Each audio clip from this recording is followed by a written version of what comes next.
চাণক্য বলেছেন, যা অতি তাই বিষ। যা অতি তাই বিষ কথাটি সাধারণত চাণক্যের নীতিবাক্যের সাথে জুড়ে বলা হয়। এর অর্থ হলো, কোনো কিছুই অতিরিক্ত ভালো নয়। সীমা ছাড়ালে ভালো জিনিসও ক্ষতিকর হয়ে উঠতে পারে। অতিরিক্ত রাগ ক্ষতিকর। অতিরিক্ত ভালোবাসা অন্ধ করতে পারে। অতিরিক্ত খাবার শরীরের ক্ষতি করে। অতিরিক্ত অহংকার পতনের কারণ হয়।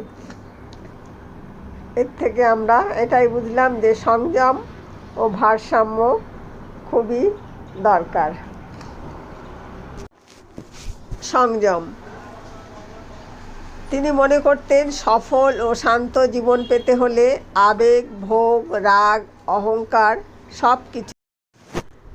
জীবনে ভারসাম্য হারালে ভালো জিনিসও ক্ষতির কারণ হতে পারে। মানুষ সাধারণত মনে করে ভালো জিনিস যত বেশি তত ভালো, কিন্তু চাণক্য বলেছেন প্রকৃতির নিয়ম তা নয়।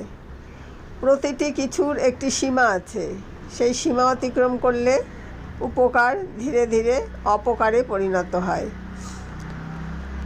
উদাহরণ, অতিরিক্ত মিষ্টি খেলে আনন্দ লাগে, কিন্তু বেশি হলে ডায়াবেটিস বা অসুস্থতা হতে পারে। অতিরিক্ত ঘুম শরীরকে অলস করে দেয়।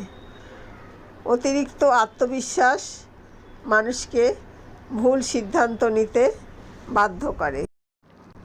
আবার অতিরিক্ত দয়া অনেক সময় মানুষকে দুর্বল ভাবতে শেখায়। তিনি মনে করতেন, সফল ও শান্ত জীবন পেতে হলে আবেগ, ভোগ, রাগ, অহংকার সব কিছুকে নিয়ন্ত্রণে রাখতে হবে। এই কথাটি শুধু ব্যক্তিগত জীবনে নয়, সম্পর্ক, অর্থ, ক্ষমতা সব ক্ষেত্রেই প্রযোজ্য। যেমন অতিরিক্ত দয়া অনেক সময় মানুষকে দুর্বল ভাবতে শেখায়।